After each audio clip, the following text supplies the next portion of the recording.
किसान भाइयों, आज हम आए हुए हैं नोएडा के चकमंगरौली गांव में, उत्तर प्रदेश में। यहाँ पर एक पशुपालक हैं, संजय भल्ला जी हमारे साथ बैठे हैं और ये गीर गाय पालते हैं। इनसे पूछते हैं कि इन्हों को ये शौक कहाँ से लगा। तो भल्ला साहब, आप ये बताइए कि आप तो मेरे को लगता है कि शहर के रहने वाले हैं, पढ़े लिखे हैं, लेकिन गाय का शौक आपको कैसे लगा? ये 2012 में 14 जनवरी को हम लोग तिलकागढ़ी गांव, डिस्ट्रिक्ट मथुरा में एक गांव, वहाँ गए थे। तो किसान के यहाँ बैठे थे और वहाँ रोटी खाई। हमने 4-5 रोटी खा ली, जबकि हम शहर में अपना 2 रोटी खाते हैं। तो यही बात अब 26 जनवरी 2012 में गए, हम 2 फरवरी को गए। हर 8-10 दिन में जाते रहे, एक लगाव हो गया और रोटी वहीं 5-6 खाते रहे। और फिर हम अपना वहाँ से वो हमारे को घी बांध के दे देते थे, देसी गाय का। तो घर आके अपने ब्रदर को, अपने सिस्टर को, अपने रिश्तेदारों में वो घी बांटा और सबके वो मुंह में लग गया। जो शहर में घी खाते थे बिल्कुल उससे अलग। तो वहीं से हमारी जो जानकारी है, जो नॉलेज है, वहीं से शुरुआत हुई।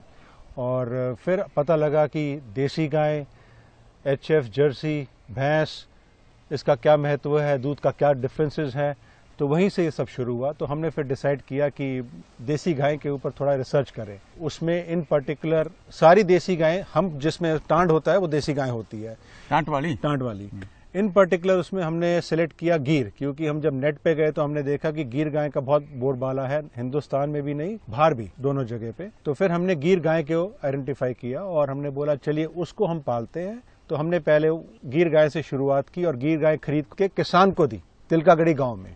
तो ऐसे शुरुआत हुई। संजय जी, आपने गीर गाय कहाँ से खरीदी, कितनी खरीदी और कैसे इसका रख रखाव किया? देखिए, गीर गाय हम लोग पहले गए थे अपना किशनगढ़, अजमेर, और उसके बाद नागर और डीक, राजस्थान के अंदर। ये गीर गाय वैसे गुजरात की होती है, बट यहाँ पे इन जगहों पे बहुत से हर्ड्स हैं। तो ये नहीं कि एक चक्कर में मिल गई, वहाँ जाके पहले खोज की, संपर्क बनाया किसानों से और आइडेंटिफाई किया, फिर उनसे संपर्क में रहे। जैसे गाय फिर प्रेग्नेंट होकर डिलीवरी हुई, उसके बाद हम दोबारा गए, वहाँ से हम लेके आए, राजस्थान से बेसिकली। संजय जी, आप राजस्थान से लेके आए, तो आपने ये गीर गाय ही क्यों पसंद करी? दूसरी भी साहिवाल भी है, क्रॉस ब्रीड भी है, इसमें क्या खासियत देखी आपने? जब हमने गूगल किया तो उसमें लिख पढ़ा हमने कि 1980 में ब्राजील की कंपनियां यहाँ से गीर बुल और गीर जाति को इंपोर्ट करना शुरू कर दिया उन्होंने।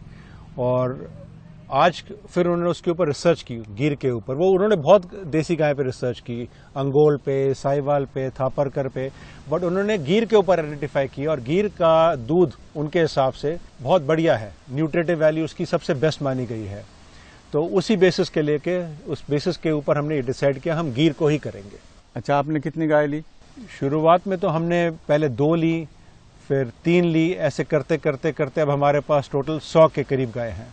लेकिन इसमें आपने क्या खासियत देखी?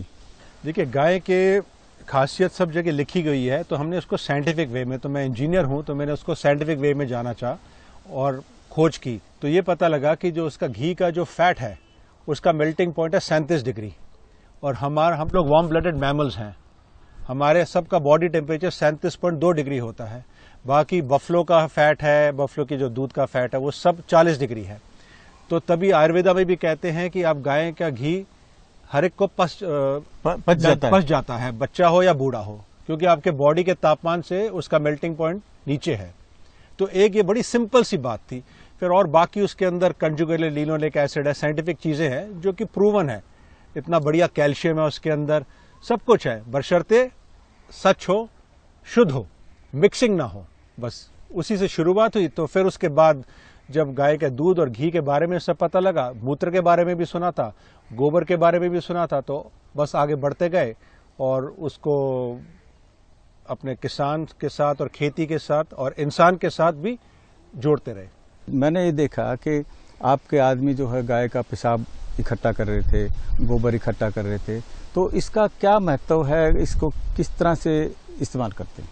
देखिए, जो मूत्र है इसके 2 प्रयोग में हम ला रहे हैं। एक तो इसका जो दिन का ये करती है गैया, उसका बायोपेस्टिसाइड बनाते हैं। उसमें कोई रॉकेट साइंस नहीं है, आयुर्वेदा में लिखा हुआ है। किसान के पास हिम्मत नहीं होती कि वो करे। हमने कुछ नहीं किया, जो किताबों में लिखा हुआ है।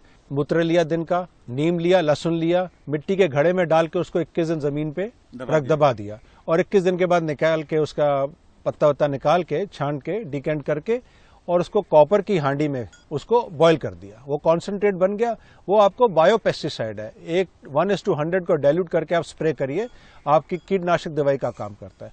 वो कीट को मारेगा नहीं, वो कीट को पौध को खाने नहीं देगा, क्योंकि कीट का जो जैसे कहते हैं उसका रिप्रोडक्शन रोकता है। तो आपका पर्पस तो ये है ना कि आपका पौध बचा रहे, ये है। और बाकी वो गुणवत्ता अपनी उसमें जरूर प्रदान करता होगा, ये भी है। एक तो प्रयोग ये है। दूसरा कहा गया है कि ये चर्म रोग के लिए बहुत बढ़िया है, स्किन डिजीजेस के लिए। तो जैसे सुबह सुबह जो 4-5 बजे का मूत्र होता है बछड़ी का, वो हम अपने किसी कस्टमर्स को अभी फ्री पहुंचा देते हैं दूध के साथ। 1-2 केसेस ऐसे हैं कि जो हॉस्पिटल्स में, बड़े बड़े हॉस्पिटल्स में इलाज करवा रहे हैं, सोरासिस कोई डिजीज होती है स्किन की, और वो उनके 10-15 दिन के अंदर 95% रिजल्ट आ गया है। ऐसे ऐसे कस्टमर्स हैं। तो और उसके अलावा हम क्या कर रहे हैं, सुबह का मूत्र हम उसको डिस्टिल भी कर रहे हैं, डिस्टिल करके उसको पैक कर रहे हैं। अभी हम लोग फ्री में दे रहे हैं लोगों को कि आप इस्तेमाल करिए, और जैसे जैसे उसके टेस्टिमोनियल, जैसे जैसे लोग कुछ होएगा उनको, तो इसका प्रचार बढ़ेगा। पॉइंट है कि गांव में सब लोग इसके बारे में जानते, शहरों में नहीं जानते। एक मेंटल ब्लॉक है, बट जब उनकी जरूरत एलोपैथिक से नहीं मीट हो सकती तो शायद वो जरूर ये लेंगे। तो ऐसे 2-4 केसेस है जो हमसे डिस्टिल यूरिन ले रहे हैं, तो उसके रिजल्ट्स बहुत अच्छे आ रहे हैं। एक सर्टेन पॉइंट आगे फ्यूचर में हम चाहेंगे कि इसका प्रचार बढ़ जाए और ये चिकित्सा के अंदर इसको लाया जाए ऑफिशियल रूप में किसी तरीके से। मीनवाइल हम लोग इसके टेस्टिमोनियल्स थोड़े गैदर कर रहे हैं। तो ये हमारे 2 प्रयोग हैं मूत्र के, देसी गाय के मूत्र के। संजय जी, या तो आपने पेशाब का बता दिया और ये दवाई के काम भी आता है, लेकिन जो गोबर है, गोबर की क्या महत्व है, इसको किस तरह यूज करते हैं?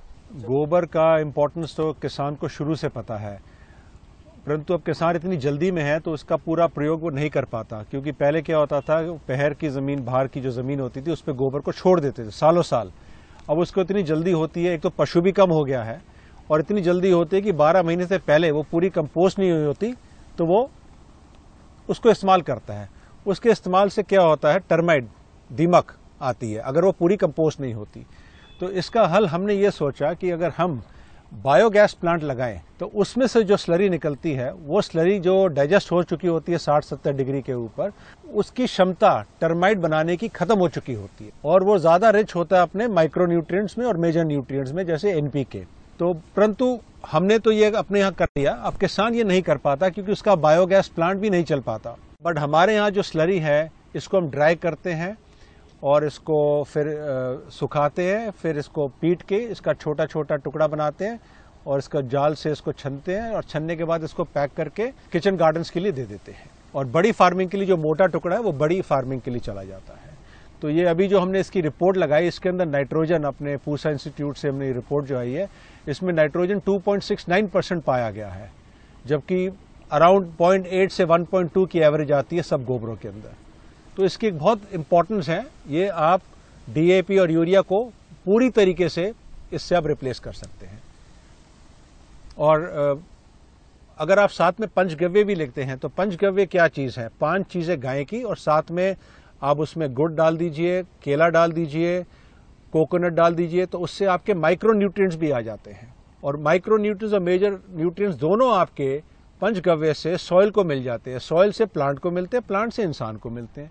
तो ये पूरा आपकी जो रोटेशन है, मतलब पूरी जैविक एकदम परफेक्ट हो जाती है। कोई केमिकल इंट्रोडक्शन नहीं है, कोई आपकी केमिकल मॉलिक्यूल इंट्रोडक्शन नहीं है। तो जैसे पहले ज़माने में खेती होती थी वैसे आप कर सकते हैं। तो ये हमारी यही कोशिश है कि गाय पालन के साथ खेती को जोड़ना, ये सबसे ज़रूरी है। और सबसे ज़रूरी ये है कि गाय गौशाला में नहीं जाए, गाय किसान के घर में रहे, और वो तभी रहेगी जब उसको दूध का रेट मिलेगा। सब चीज़ों को तो मिलेगा, दूसरी चीज़ों को इस्तेमाल करें, मूत्र और गोबर का, बट दूध का रेट उसको मिले फैट के ऊपर नहीं, उसकी गुणवत्ता के ऊपर मिले। ये एक बहुत मुश्किल काम है, बट यही एक चैलेंज है। जिस दिन ये हो गया, आपकी गाय बच गई, आपकी सेहत बच गई, अर्बन हेल्थ इंप्रूव हो गई। संजय जी, आपने बताया कि दूध के लिए, लेकिन दूध अच्छा लेने के लिए, गुणवारा दूध लेने के लिए किस तरह की खुराक दी जाती है गीर गाय को? एक तो आपका भूस हो गया, एक आपका हरा चारा हो गया जिसकी सबसे ज्यादा महत्व है, और एक राशन हो गया। राशन बोले तो बेनोले की खल, सरसों की खल, सर्दियों में तिल की खल, साबुत बेनोला, चने की चूरी, ये सब। तो ये हम लोग एवरेज 2.2 किलो 2 किलो 200 ग्राम प्रति गाय दिन में राशन देते हैं। और भूस हम लोग देते हैं रफली 8 से 10 किलो दिन का। बाकी हरा चारा अनलिमिटेड है, जितना वो खाएं, तो ये है। और इन तीनों चीजों में से एक हरा चारा हम अपना उगाते हैं, उसी के मूत्र से और उसी की गोबर से, तो ये बिल्कुल जैविक हो जाता है और वही उसको देते हैं मैक्सिमम। संजय जी, आप ये बताइए कि जैसे गाय का रख रखाव है, सर्दियों में है, गर्मियों में है, बरसात में है, इसके लिए कई दफ़ा बीमारी भी हो जाती है, इसके लिए क्या करते हैं? देखिए, हम लोग प्रिवेंटिव यूज ज़्यादा करते हैं, हम कोशिश करते हैं कि बीमार होने की नौबत ही ना आए। तो इसके लिए हम लोग एरोमा थेरेपी का यूज़ करते हैं, मतलब कि प्लांट हर्ब्स की जो चीज़ें होती, जैसे कि टी ट्री हो गया, लेवेंडर हो गया, लेमन ग्रास हो गया, हम लोग उसकी मसाज करते हैं, टी ट्री और लेवेंडर की, गाय की। सर्दियों में आपके सरसों के तेल के साथ और गर्मियों में तिल के तेल के साथ। वो प्रिवेंटिव मेजरमेंट से उसके ऊपर कीट नहीं होती, उसके ऊपर वो लाइस नहीं लगता, कीड़ा नहीं लगता, और उसके थन भी साफ रहते हैं। और हम इसका मसाज भी करते हैं और इसका स्प्रे भी करते हैं, और लेमन ग्रास से भी स्प्रे करते हैं, सो दैट मक्खी और मच्छर दूर रहें। तो आपने इंजीनियरिंग की है और आप काफ़ी पढ़े लिखे हैं, तो हमारे किसान भाइयों को, पशुपालक को आप क्या संदेश देना चाहते हैं? हमारे जैसे हजारों लोग अगर इसको करें, शहर के पास में 2, 4, 5, 6 बीघा लेके पशुपालन करें, और किसान खुद उसमें जुड़ जाएगा। जैसे हमारे अभी भी किसान ही काम करते हैं, तो यही एक इसका सोल्यूशन है, छोटा सा सोल्यूशन है, पूरा सोल्यूशन नहीं है, कि हम जैसे लोग, हजारों लोग 50 गाय 100 गाय लेके पशुपालन करें और उसका दूध शहरी को पहुंचवाए, और साथ में आपके काम करने के लिए आपके साथ किसान है, और साथ साथ आप खेती में भी इसको जोड़ दीजिए। तो ऐसे लोग आ जाएं आगे, यही हमारा उद्देश्य है, यही हमारी कल्पना है, यही हमारी इच्छा है। उम्मीद करते कि ऐसा होएगा। भला साहब, आपने इतनी जानकारी दी, इसके बहुत बहुत धन्यवाद।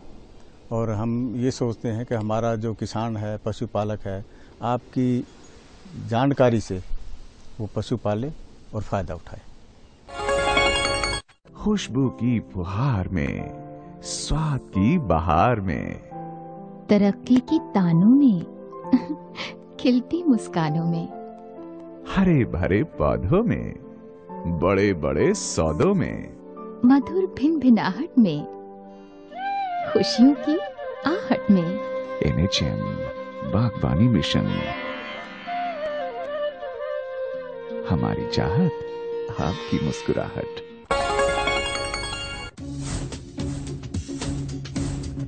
जुड़िए हमारे साथ ट्विटर पर twitter.com/कृषिदर्शन-dd, फेसबुक पर facebook.com/कृषिदर्शन-dd, और देखिए कृषि दर्शन अब YouTube पर भी youtube.com/user/कृषिदर्शन-dd। भेजे हमें मेल कृषिदर्शन-dd@gmail.com पर। किसान भाइयों, कल के प्रोग्राम के बारे में हम आपको जानकारी देते हैं। खबरें खेती के तो रहेगा, इसके अलावा औषधीय पौधों के बारे में भी आपको जानकारी देंगे।